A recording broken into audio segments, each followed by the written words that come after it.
परमात्मा के लिए जो हम कार्य कर रहे हैं, कुछ ऐसा ही प्रश्न है आपका।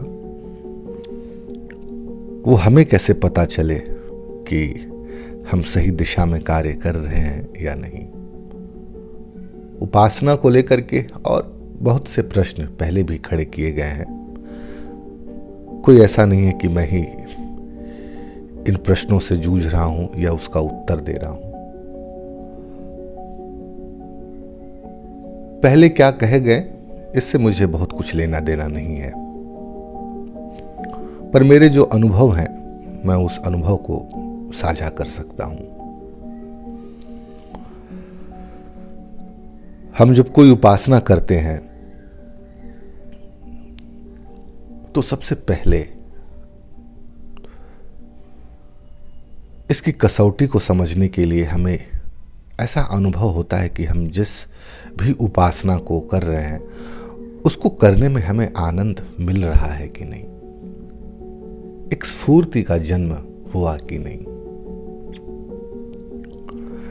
तो पहला तो आधार यही है कि हम जिस उपासना में लगे हैं उसमें निरंतर हमारी गति बढ़ रही है कि नहीं, हम लालायित है कि नहीं। वैसे ही जैसे कि प्रेम हो जाए किसी से तो बराबर ऐसा मन बना रहता है कि उससे मिलना है, उससे बातचीत करनी है, उसके पास जाना है, उसके विषय में सोचना है, उसके लिए कुछ सामान खरीदना है, उसके लिए कुछ खाने पीने की सामग्री जुटानी है। जो कुछ भी है सब कुछ उसी के इर्द गिर्द आप क्रिएट करते हैं और एक उत्साह में रहते हैं। तो उपासना भी यही कुछ है, कुछ ऐसा ही है। इसीलिए आप देखें कि भक्ति में उपासना को भी अंततः भक्त के आधार पर ही अंततः लाया गया है। चाहे वो तांत्रिक उपासना हो, चाहे वो सात्विक उपासना हो, आगमिक हो, निगम हो, कुछ भी हो, अंततः आप बहुत सूक्ष्म दृष्टि से अगर आप उसका अवलोकन करें तो आपको समझ में आएगा प्रेम और भक्ति में वह उपासना तब्दील हो गई। तो पहला तो आधार यह है।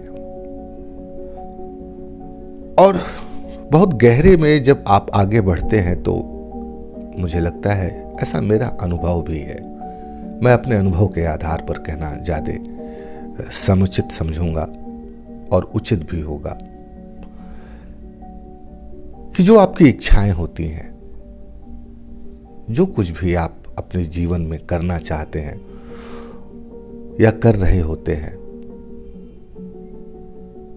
उसके संकेत आपको मिलने लगते हैं कि आपने इसको कभी चाहा था, कि ऐसी अवस्था उत्पन्न हो और उस अवस्था में आप, उस अवस्था के अंदर आप कुछ काम कर रहे हैं।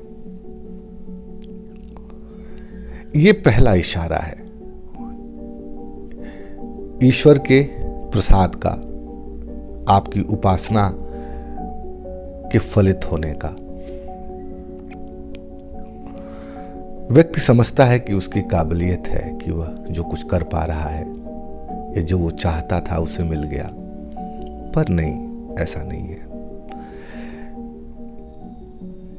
वह लोग बहुत ही भाग्यशाली हैं कि जो वह चाहते थे उनको वही कर्म मिल रहा है करने को। और अगर वह कर्म मिल रहा है और उससे उनके जीने खाने पीने की व्यवस्था हो पा रही है, वह जीवन को आनंद से ले जा पा रहे हैं, तो आप समझें कि भगवान उनसे प्रसन्न है, भगवान उनकी उपासना का प्रसाद उन्हें दे रहे हैं। जीवन में ऐसी कई घटनाएं आपके सामने घटेंगी जब आपको लगेगा कि अरे, ये तो मेरे बहुत अंदर की चाहना थी जो आज प्रकट हो गई।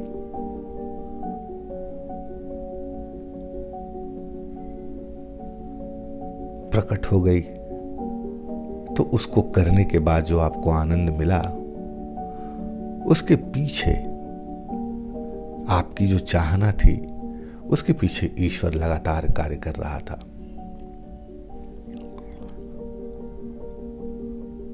मैं कभी कभी मनोवैज्ञानिकों की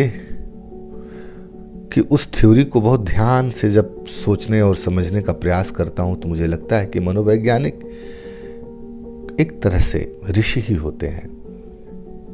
कवि को भी ऋषि ही कहा गया है हमारे यहाँ, मनोवैज्ञानिक भी ऋषि ही हैं। उन्होंने कहा कि हम जो सोचते हैं वैसी ही चीज़ें हमारे शरीर पे, हमारे मन मस्तिष्क में उनका प्रभाव पड़ना शुरू हो जाता है और उसके फलस्वरूप वो चीज़ें उनको प्राप्त होने लग जाती हैं।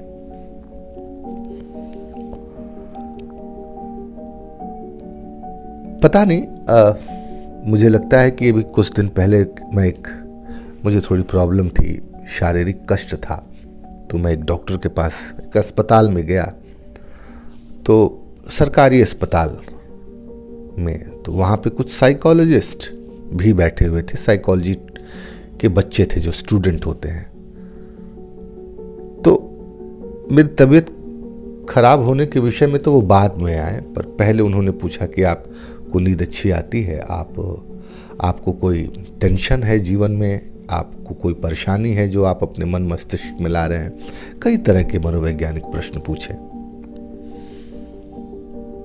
और अक्सर आप होम्योपैथ के डॉक्टर के पास जाएंगे तो वो भी ऐसे ही प्रश्न आपसे कर रहे होंगे।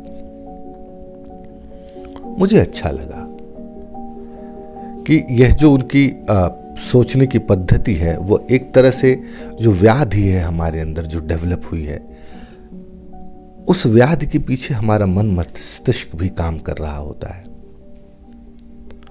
तो जो आप चाहते हैं, ईश्वर या अस्तित्व या परमात्मा उसी के अनुरूप एक आपके लिए काम करना शुरू कर देता है। हमारे यहां जो कहा गया कि अहम ब्रह्मास्मि,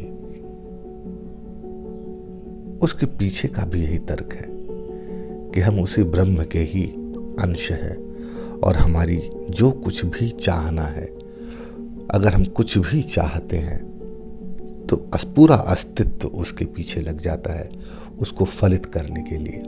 इसीलिए कहा गया है कि बहुत सोच समझ कर मांगा करो, बहुत सोच समझ कर इच्छा को प्रकट किया करो। शिव की संकल्पना में इच्छा एक महा प्रक्रिया है इस अस्तित्व को पैदा करने के लिए, पर हमारी जो इच्छाएं होती हैं उसके लिए हम शिव की संकल्पना, शिव की जो ताकत है, जो उनकी ऊर्जा है, जो उनके आधार है इस अस्तित्व को प्रकट करने के, उनसे भिन्न हो जाती है। इसलिए पूरा अस्तित्व शिवमय रूप ब्रह्मादि इत्यादि सभी उस कर्म में, हमारे इस कर्म को पूर्ण करने के लिए लग जाते हैं। तो इच्छा तो केवल शिव करता है जो निरपेक्ष है। निरपेक्ष भी कहना एक तरह से गलत होगा, इच्छा ही है मात्र जिससे पूरी पृथ्वी का निर्माण हो रहा है। तो पहले तो आपकी जो उपासना है उसमें आनंद आपको मिल रहा है या नहीं, और उसके बीच में जो आपकी चाहना कभी जो रही है इस जन्म में या पूर्व जन्म में ही सही, जब वो आपके सामने फलित होती है, घटित होती है, तो आपको समझ में आ जाता है कि यह कहीं बहुत गहरे में मेरी इच्छा थी। तो इस आधार को समझे और आनंद को समझे। मुझे लगता है कि बहुत गहरे में आप ध्यान में जब बैठेंगे तो ये सारी चीजें आपको पता चलेंगी। तो इस जन्म में जो घट रहा है, तो क्या वो हमारे पूर्व जन्म की इच्छा ही है जो इस जन्म में घट रहा है?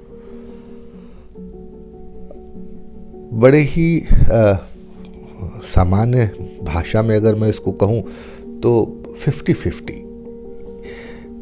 हमारे प्रारब्ध 50% काम करते हैं और 50% हमारी जो इस जीवन की संभावना है, जिसके